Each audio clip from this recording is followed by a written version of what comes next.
The night smelled like rain and regret. Kang Min-ho stepped out of his armored black SUV at 12:04 a.m., loosening his tie after a meeting that had ended with 2 broken noses and a signed contract written in fear. He owned Seoul's underground. He owned buildings, judges, and silence. He owned everything. But nothing prepared him for what he found on the stone steps of his own family estate, a woman wrapped in nothing but a thin dress, shivering in the December cold, her dark skin glowing under the porch light like something the universe placed there specifically to destroy him. She looked up. Their eyes collided, and Kang Min-ho, a man who had never flinched at a loaded gun, stopped breathing. Welcome to Afro-Korean romance, where love has no borders. If you believe in love, please comment, like, share, and subscribe for more Afro-Korean romance stories. She was not supposed to be there. Akara Mensa had been standing in the cold for 47 minutes. She knew because she had counted every one of them, watching her breath curl into white mist, listening to the wind strip the last leaves from the estate's iron-gated oak trees. Her luggage, 2 battered suitcases and a carry-on, sat beside her like loyal, exhausted friends. She had arrived from Accra 3 days ago, hired through a prestigious domestic placement agency as a live-in caretaker for Kang Min-ho's elderly grandmother, Halmione Sunya. The old woman had specifically requested an African nurse after reading an article about holistic elder care traditions in West Africa. Akara had been the top candidate, a certified nurse, fluent in Korean after 6 years of study, and desperate enough to accept a position that required living inside a home that felt more like a fortress. What the agency had not told her was that the family, specifically Min-ho's mother, had not approved the arrangement. Madame Kang had taken one look at Akara at the door that evening, swept her gaze from the top of her natural hair to the tips of her boots, and said, very quietly, "There must be a mistake." Then she had told the housekeeper to leave Akara's bags on the steps and closed the door. 47 minutes, no phone signal strong enough to reach her agency, no taxi willing to come this far into the private residential hills at midnight. So Akara stood. She pulled her thin wool coat tighter, lifted her chin, and refused to sit on her suitcase because sitting felt like surrender. She was still standing like that when the black SUV rolled through the gates. Kang Min-ho saw her before the car fully stopped. His driver, Jong-soo, said nothing, which was wise. Min-ho was already opening his door before the engine cut. He stepped into the cold night air and simply looked at her for a moment that stretched far too long for a man who made every decision in under 3 seconds. She was stunning, not in the polished, curated way of the women his mother occasionally paraded through dinner parties. She was stunning the way storms were stunning, unapologetic, complete, and slightly terrifying in her stillness.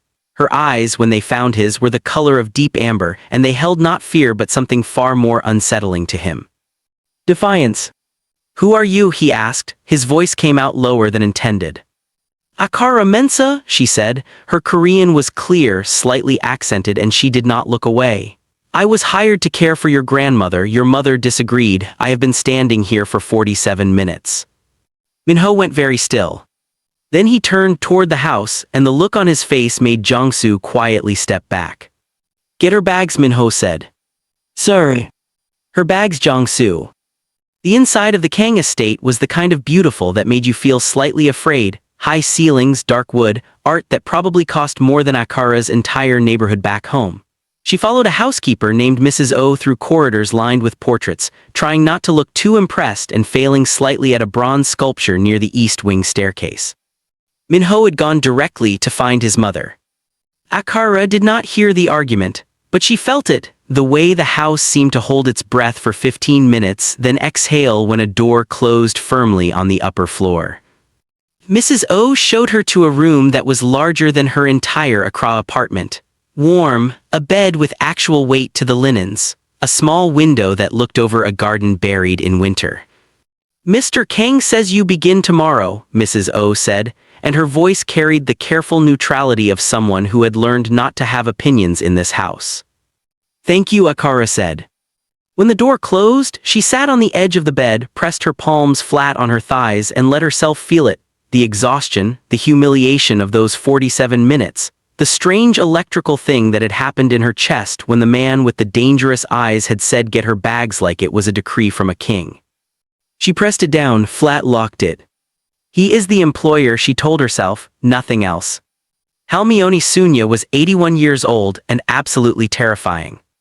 She received Akara the next morning in a sunlit sitting room, seated in a high-backed chair like a queen holding court, wrapped in a lavender house robe with her silver hair pinned perfectly.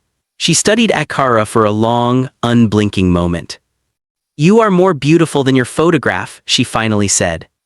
"Thank you, Halmione," Akara said, using the respectful term naturally, and the old woman's eyes brightened. "You speak Korean well. I have studied it for 6 years. Why?" Akara paused, "Because I believed it would open a door I couldn't see yet." Halmione was quiet, then she said, "My grandson brought you inside last night." "He did. He never carries anyone's bags," she tilted her head, "interesting." Akara said nothing. She had learned early that silence was sometimes the wisest response to the things that frightened her most. The days that followed built themselves into a routine. Akara cared for Halmione with a patience and warmth that seemed to soften even Mrs. O's carefully neutral face. She monitored the old woman's blood pressure, prepared herbal teas, read to her in Korean from novels Halmione had loved in her youth, and sat with her in the garden on the milder afternoons, listening to stories about a Korea that no longer existed except in memory. Minho moved through the estate like weather, powerful, unpredictable, rarely seen but always felt. He left before dawn most mornings in the black SUV. He returned late, sometimes past midnight. He never spoke to Akara directly, but she caught him watching. Once from across the upstairs corridor, once through the glass doors of the garden while she read to Halmione. Once, and this one she replayed more than she should have, from the kitchen doorway at 1 a.m. when she was making tea, his jacket gone, his collar open, standing there for just a moment before he turned and walked away without a word. Stop noticing, she told herself every time. She kept noticing. 2 weeks into her position, Akara met Madame Kang properly over dinner. It was a family dinner Minho apparently could not avoid. She heard Mrs. O say so, and Akara was not invited to the table.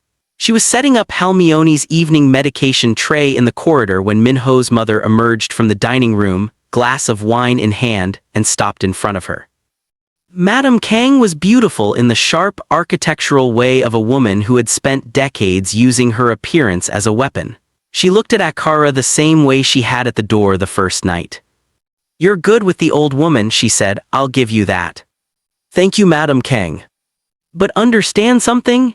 She stepped slightly closer, her voice dropping to something soft and precise as a scalpel. "You are staff. This house has a certain image. I trust you won't forget your position here." Akara met her eyes. "I never forget my position, Madame Kang. I also never forget my worth." The silence that followed was the kind that had mass and texture. Madame Kang smiled, small, cold, practiced. "Interesting," she said, and walked away. Akara exhaled slowly, hands steady, heart hammering. She didn't know Minho had been standing at the end of the corridor. She didn't know he had heard every word. She didn't know that he had taken a single step forward during that exchange, then stopped himself, jaw tight, hands loose at his sides, a man exercising extraordinary restraint while something inside him demanded he step between them. Later that night, a small electric space heater appeared outside Akara's bedroom door. No note. She stood looking at it for a moment, then carried it inside and set it by the window. "Don't read into it," she told herself. She sat beside its warmth for an hour, thinking about his eyes. It was a Saturday, and it was raining. Halmione was napping. The house was quiet in that specific way large houses became quiet when the person who commanded them was present, but still. Akara was in the library, a room she had discovered with barely concealed delight, 3 walls of floor-to-ceiling shelves, a reading chair by the window that faced the garden. She had asked Mrs. O if she was permitted to use the library. Mrs. O had looked at her strangely. "Mr. Kang said the house is yours to use as needed." So she was there, legs curled beneath her in the reading chair, a Korean novel open on her lap, rain tracing patterns on the glass when the library door opened and Minho walked in. He stopped when he saw her. She started to rise. "I'm sorry, I'll leave." "Don't." The word came out quickly. He seemed almost surprised by himself. He walked to the shelves, pulled a file folder from some hidden organizational system among the books, and remained standing near the window. Rain filled the silence between them. "Then how is she?" Akara knew he meant Hermione. "Her blood pressure has improved. She's sleeping more soundly. She told me yesterday that she hadn't laughed that much in years." Something moved across his face. Relief, she thought, the fierce private kind. "She was not well last winter," he said. "I know, I read her medical file thoroughly." He looked at her then, really looked, not the glancing surveillance she had grown used to catching. His gaze moved over her face with the focused attention of a man who rarely let himself look at things he wanted. "Why Korean?" he asked. She blinked. "Hermione told you that." "She tells me everything." A pause. "She likes you. She doesn't like most people." "Your grandmother is extraordinary." "She is." His voice shifted, softer, briefly unguarded. "She is the only person in this world He stopped, looked toward the rain. "She matters greatly." Akara watched him in profile, the hard line of his jaw, the way his hands she somehow knew could be terrifying, rested against the shelf as though he needed something solid to hold. "I know," she said quietly, "that's why I take such care." He turned back to her, and the look on his face was something she had no immediate name for. "Thank you," he said, just that. He left. The room felt entirely different after he was gone, warmer, denser, charged. Akara looked down at her book and realized she had not turned a page in 20 minutes. The following Wednesday, a man named Choi Byung-woo arrived at the estate. He was Min-ho's business associate, sleek, younger, with easy charm that he deployed like a party trick. He had come for a meeting but spent a remarkable portion of his visit finding reasons to be near Akara. He complimented her Korean. He asked about Ghana. He leaned against the corridor wall while she arranged Hermione's afternoon tea, his smile wide and his attention unmistakably personal. "You are genuinely the most interesting person in this house," he told her, "and I've been coming here for 2 years." Akara smiled politely. "You're very kind." "I mean it. Let me take you to dinner. Seoul has incredible." "She is not available." The voice came from the study doorway.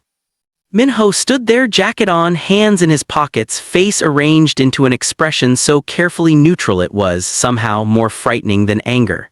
His eyes were on Choi Byung-woo, and Choi, who Akara suspected was not easily intimidated, went noticeably still.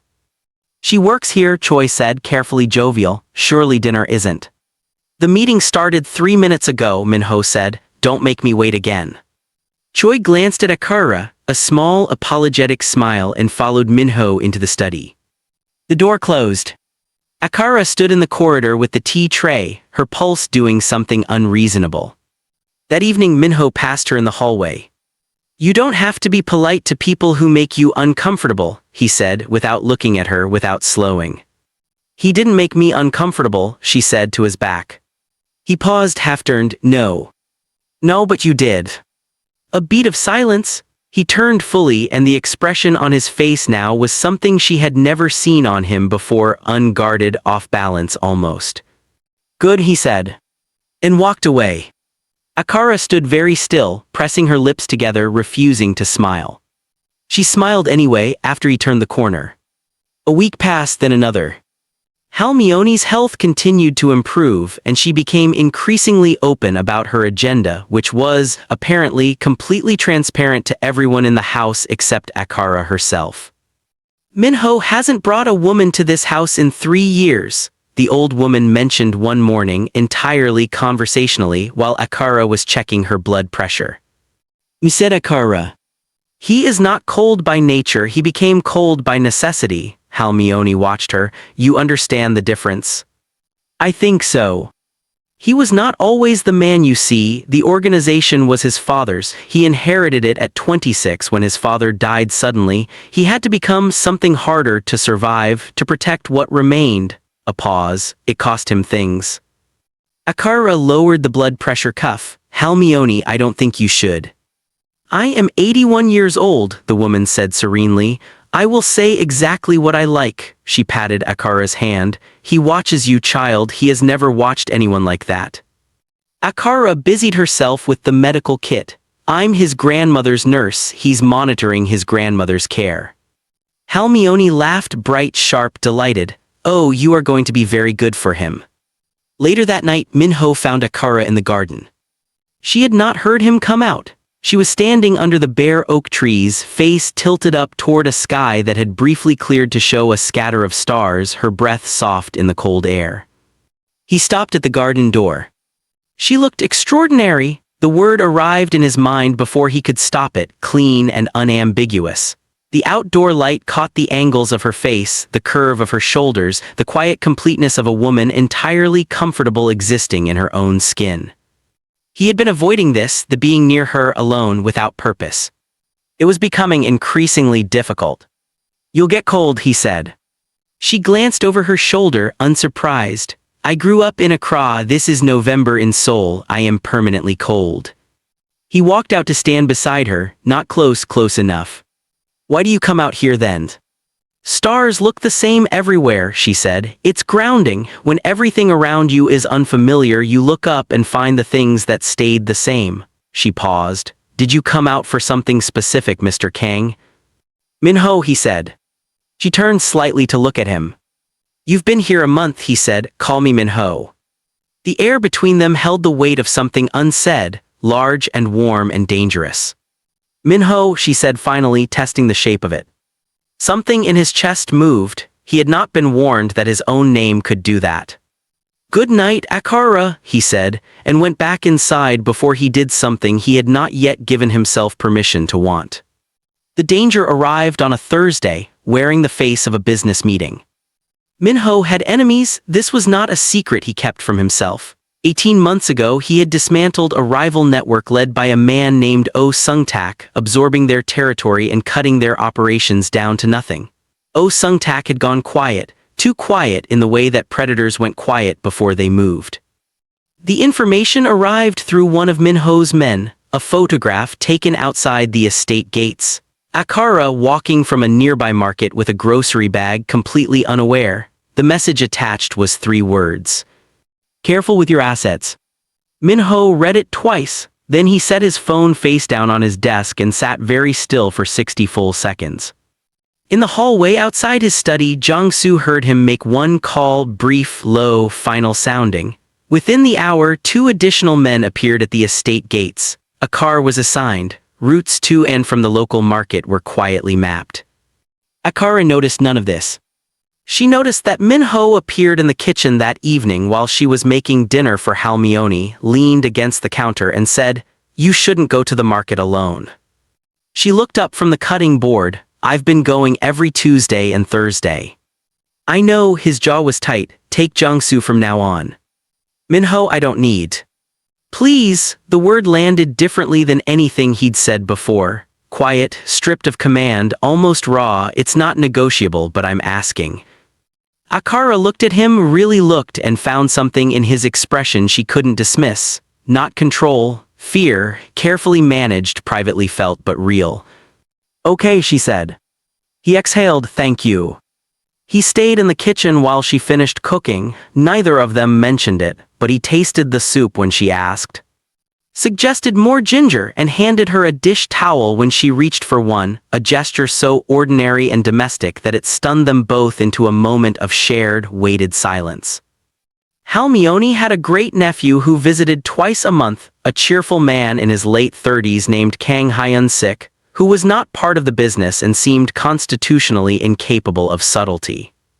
He arrived one Friday evening with food from a restaurant Halmione loved, and within 20 minutes of meeting, Akara was teaching her a card game at the kitchen table, both of them laughing too loudly while Halmione watched from the doorway with extreme satisfaction.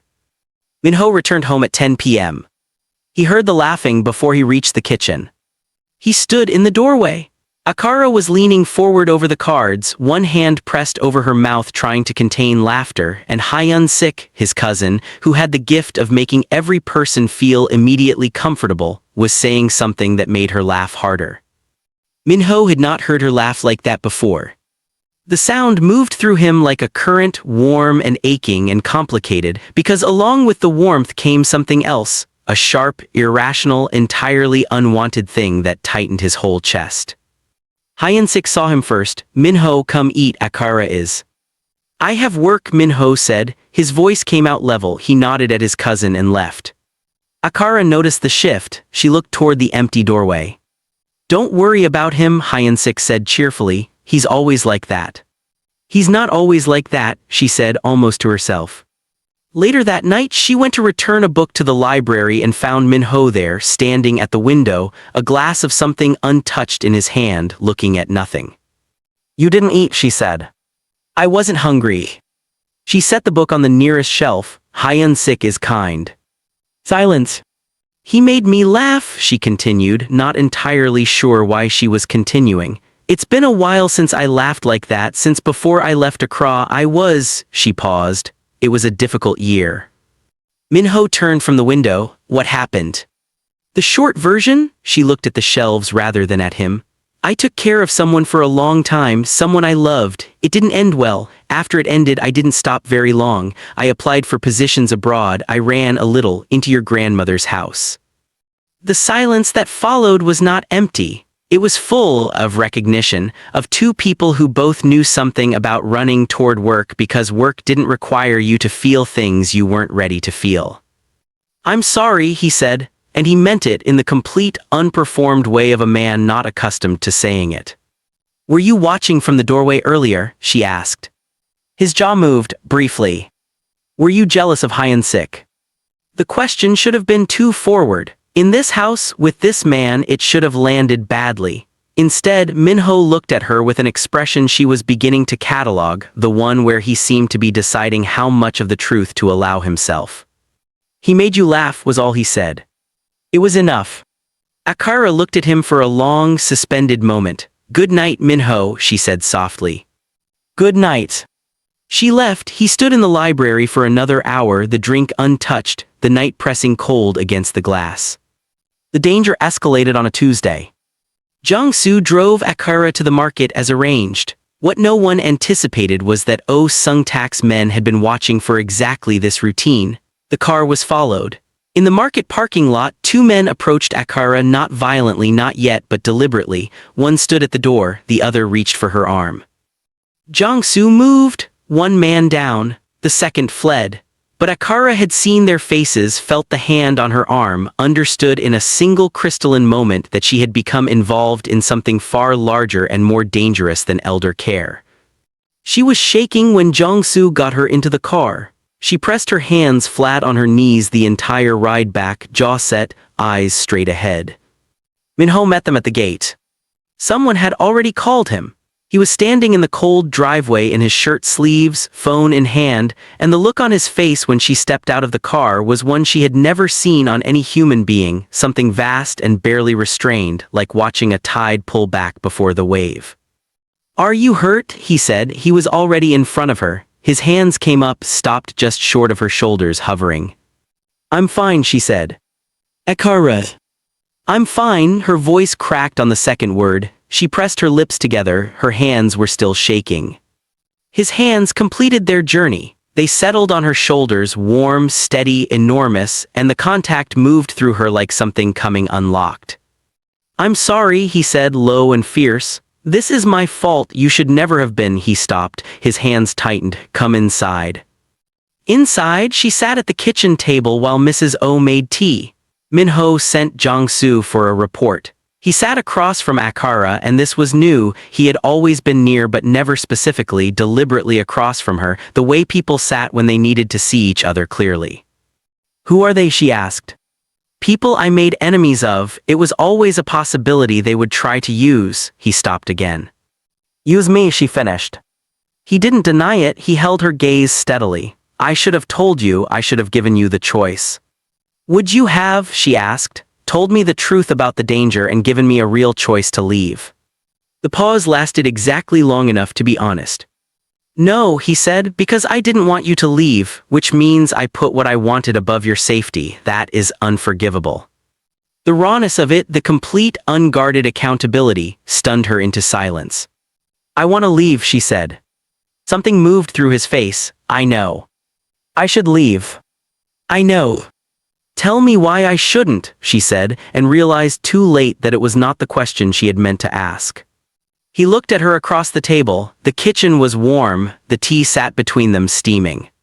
Because Halmione needs you, he said carefully. Because I have doubled the security, because Oh Sung-tak will be handled by the end of this week. A pause, and because, he looked at the table, then back up at her. Because I am asking you to stay, not as an employer. As the man who has been standing outside your library door listening to you read to my grandmother and thinking about you for a very long time. The kitchen went profoundly quiet. Akira looked at him. Her heart was beating too hard for a woman sitting still. The space heater, she said. Yes. You put it outside my door. The room faces north, it gets cold. She exhaled slowly. You're a very difficult man to ignore, Kang Min-ho. I know, he said, I apologize for that. She almost laughed, she pressed it down. I'll stay. He breathed, thank you. Oh Sung-tak was handled, as Min-ho had promised, by Friday. Akira did not ask for details. She had decided she was allowed to exist in the middle of this world without needing to understand every dark room it contained. Min-ho told her only that the threat was gone, and his eyes were direct and clear when he said it. The following Saturday brought the first real snowfall of the season. Halmione saw it from her window and immediately demanded to sit in the garden. Akira bundled her into 3 layers, brought the portable heater, and they sat under the bare oak trees while snow drifted down around them with the quiet insistence of something inevitable. Min-ho came out without being asked, carrying a 4th blanket which he draped around Halmione's shoulders with a tenderness that Akira watched from the corner of her eye and stored somewhere very deep. He sat in the 3rd chair, the one that had simply appeared there recently without comment, and for a while the 3 of them watched the snow fall in the kind of silence that feels like a gift. This is enough, Halmione said quietly to no one in particular. This is exactly enough. That evening after Halmione slept, Akira went to the library. Min-ho was there. She had begun to understand this was where he went to be something other than what the world required of him. She sat in her chair, he sat at the desk. Snow continued to fall past the window. Can I ask you something? She said. Yes. Are you happy? He looked up from the papers in front of him. The question seemed to reach him somewhere that questions usually didn't. I run a criminal empire my father built and my mother presides over socially, he said. Happiness wasn't the design. That's not an answer. A long pause. No, he said. I haven't been. He set down his pen. Are you? I haven't been either, she said. For a long time. She looked at the snow. I'm beginning to be something adjacent to it recently. He held her gaze. She looked away first, pulse unsteady. Akira? His voice was low, careful. He stood, moved from the desk and stopped in front of her chair, not crowding, not towering, but close enough that the air between them felt pressurized. I need to say something and I need to say it correctly, so I'm going to ask you to be patient with me. All right, she said. Her voice came out steadier than she felt. I don't know how to do this well, he said. I have spent 8 years becoming something people do not argue with because it was the only way to survive this life. I don't. He stopped, started again. You are the first person in a very long time who has made me want to be something softer than what I became. I don't know what to do with that except to be honest about it. The snow fell past the window. The room was very warm. She stood. They were close now, closer than the room seemed to comfortably hold. Min-ho, she said. I am not asking for anything, he said quickly. I know the position this puts you in. I know the power imbalance. I know. She reached up and pressed her hand to his jaw. He went completely still, a man who commanded rooms falling entirely motionless under the weight of a single gentle touch. I know all of that too, she said. I've been fighting it for 2 months. And I'm tired of fighting it. What happened then was slow and inevitable as the snow, a leaning in, a closing of distance, a breath shared in the space between 2 people who had been circling something enormous for months, and finally, quietly arrived. It was a first careful and brief and entirely undoing. When they separated, she kept her eyes closed for a moment. When she opened them, he was watching her with an expression she had no word for, but it looked like arriving somewhere after a very long journey. Good night, she whispered. Stay, he said. She shook her head, smiling small and private. Not like this, not yet.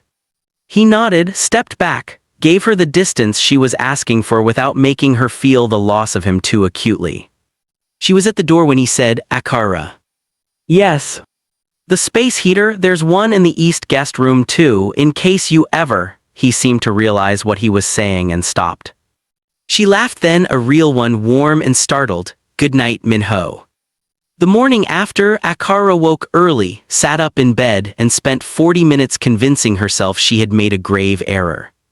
He was powerful, she was staff. His mother had made her feelings clear. She was African in a house that had expressed very precisely that African was a category they had not made space for. She was temporary. She had a return flight. She had a life in Accra that was waiting, uncertain and incomplete, but hers. She had pressed her hand to his face and let him lean in, and now she was inside something she did not know how to escape. She began quietly to create distance. She was professional at breakfast. She answered his eyes with nods rather than expressions. She took Halmione through her morning routine with an efficiency that left no room for hallway pauses or library evenings. Minho noticed within 24 hours. He said nothing for 2 days, watched the distance she was building with eyes that understood exactly what was happening and gave her the space she seemed to need while something in his jaw went tight and stayed that way. On the third day, Halmione looked at Akara over their afternoon tea and said simply, "Stop it. Halmione. You are afraid, I understand, but you are punishing the wrong person for your fear and you are also punishing yourself." She set down her cup. He is not a man who uses people and discards them. If he were that man, he would not have stood outside this room listening to you read to me for 40 minutes pretending to check his phone. Akara went very still. Halmione tilted her head. Did you think I didn't know? That evening she knocked on his study door. He opened it. He had not slept well, she could see it, the shadow under his eyes, the slight dishevelment that on him still somehow looked controlled. "I'm sorry," she said. He stepped back to let her in. "You don't need to apologize for being cautious." "I wasn't cautious," she said. "I was afraid. There's a difference." She looked at him directly. "I was afraid you would wake up and see me clearly, what I actually am, where I come from, what I look like in your mother's eyes and probably in the eyes of everyone in your world, and decide it wasn't worth the complication." Something moved through his face. He crossed the room in 3 steps and stood in front of her with an urgency he wasn't trying to conceal. "Look at me," he said. She did. "Do I look like a man who has ever in his life cared what is convenient?" She searched his face. "No," she admitted. "I do not care what my mother thinks. I do not care about complications." His voice was low, even absolute. "I care that you were cold on my steps and I put you in a room with a heater. I care that you read my grandmother back to life. I care that you challenged me in a corridor and laughed in my kitchen and stood in my garden looking at the stars like they were the only stable thing." A pause. "I care about you, Akara, not your category, you." She pressed her lips together. Her eyes were bright. "Your mother," she started, "is not the head of this family," he said. "I am." The simplicity of it, the absolute quiet certainty, she breathed it in like warmth. "This is going to be difficult," she said. "Everything worthwhile is." She looked at him for a long, deciding moment. "Okay," she said. He reached up, careful, asking, and tucked a loose coil of hair back from her face, his thumb brushing her cheekbone in a gesture so deliberately tender it ached. "Okay," he said. December became January. Minho introduced her to his world slowly, deliberately, on his terms. The associates who came to the house began to understand, through the particular way he turned his eyes to her when she entered a room, that this was not a temporary arrangement.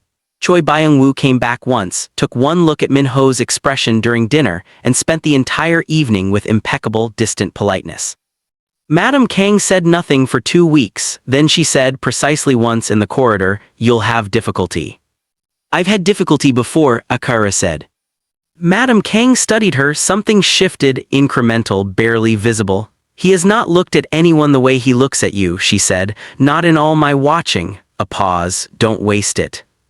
It was not warmth, it was not welcome, but it was the closest thing to both that Madame Kang had apparently ever offered. A few weeks later, spring was beginning to threaten winter's edges. Minho had gone to deal with a business complication, a rival organization testing new boundaries, and was gone for 4 days. He called every night. Long calls that had nothing to do with urgency and everything to do with wanting to hear her voice at the end of a day that required him to be something hard. She told him about Halmione's progress. He told her small things carefully chosen about the person he had been before his father died. A quiet, scholarship-winning university student who had wanted to study architecture. Architecture, she said. I had notebooks full of designs, he said, buildings that never got built. You built something, she said. A different kind of structure. Minho, her voice was soft. When this is finished, when you've made it safe enough, what do you want? A long pause on the line. This, he said, exactly this. He came back on a Friday night late, and she was awake. She was in the garden. It had become their place without either of them nomming it, and she heard the gate, heard the footsteps, and then he was there. He looked tired. Something in the set of his shoulders told her the 4 days had been harder than the calls had let on. She crossed the garden and did something she had never done first. She put her arms around him. He went still for a moment. Then his arms came around her and he lowered his head, and the breath he released against her hair was the breath of a man letting something down that he had been carrying a long time. They stood like that in the almost spring garden for a long time. I'm here, she said. I know, he said, like it was the thing that mattered most. The cherry blossoms came as they always came, indifferent to everything that had happened underneath them. Hermione was in the garden. She had insisted on it, and she was having her best week in months, bright-eyed, sharp, telling stories that made Akara laugh until she had to set down whatever medical implement she was holding. Minho had been planning something for 3 weeks. Akara could see it, the particular quality of his stillness when he thought she wasn't watching, the calls he took in the study with the door closed.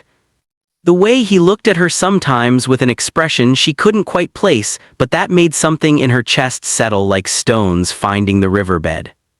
It happened in the evening when the blossoms were pink in the low light and Hermione had conveniently declared she needed her evening rest early. He led her to the garden. There was nothing elaborate. This was Minho. He did not do elaborate, he did deliberate. There were lights in the oak tree, warm and low. There was a small table with the tea she preferred.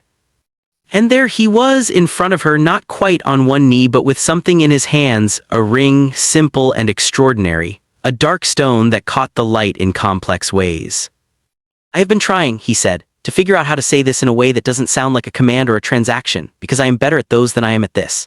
He looked at the ring, then at her. You walked into my house angry, cold, and dignified, and you have not stopped being all 3 of those things. And somewhere between the space heater and the library and the garden and 4 days away from you that felt like months, I understood that I do not want to be in any room that you are not in. She pressed her hand over her mouth. I am not easy, he continued. I know that. This world I live in is not safe, I know that too, but I would spend the rest of my life making it safer for you, for whatever we build. He paused. If you'll stay, not as staff, not as anything arranged, as mine, and I will be entirely yours. She looked at him, the blossoms drifted. The light held everything softly. You put a space heater outside my door on my second night here, she said. Yes. You stood in a corridor and listened to me tell your mother that I know my own worth. Yes. You learned how I take my tea without asking. Ginger, no sugar, honey if it's cold.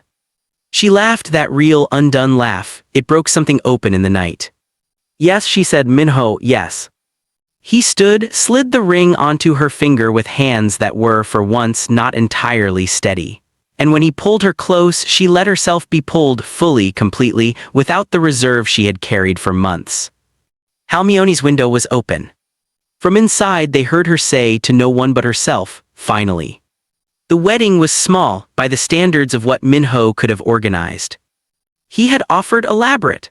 Akara had said small and real, and he had immediately agreed because he had learned, was still learning, would spend his life learning, that she always knew what she needed, and that knowing what she needed was one of the things he loved most about her. Hermione sat in the front row in her finest, and when the officiant spoke the last words and Minho took Akara's face in his hands and kissed her like she was everything he had ever built, leading to a single, true destination, the old woman wept with the uncomplicated joy of someone who had lived long enough to know how rare it was. Minho's mother attended. She wore burgundy. She did not cry, but she held Akara's hand before the ceremony and said, He is better with you. I think I knew that the first night. I was afraid of it. She let go of her hand. I am trying to be less afraid. It was not a fairy tale reconciliation. It was something more real, two women choosing to construct a possible future from an imperfect foundation for the sake of a man they both, in their very different ways, loved. 8 months after the wedding, Akara sat in the garden under the oak tree that had grown heavy with leaves across the seasons they had moved through together. She had a book open on her lap. She wasn't reading it. Minho came out of the house and sat beside her, and he knew immediately, the way he had learned to know the specific textures of her silences, that something had changed. She handed him the small object she had been holding. He looked at it, looked at her. The man who had never flinched at a loaded gun, who had rebuilt an empire at 26, who had stood in boardrooms and courtrooms and dark rooms where difficult things were decided, that man went entirely soft in the late afternoon light. "Akara," he said. "We're going to need a bigger room," she said. He put his arms around her very carefully, the way you hold things that are extraordinary and fragile and entirely yours. She leaned into him and felt him breathe deep and full. "I'll have 3 of them ready by morning," he said. She laughed into his shoulder. Above them, the oak tree held them in its enormous, patient shadow, and the garden, which had once been the place she stood cold and alone on his stone steps, was now the place where everything that mattered lived.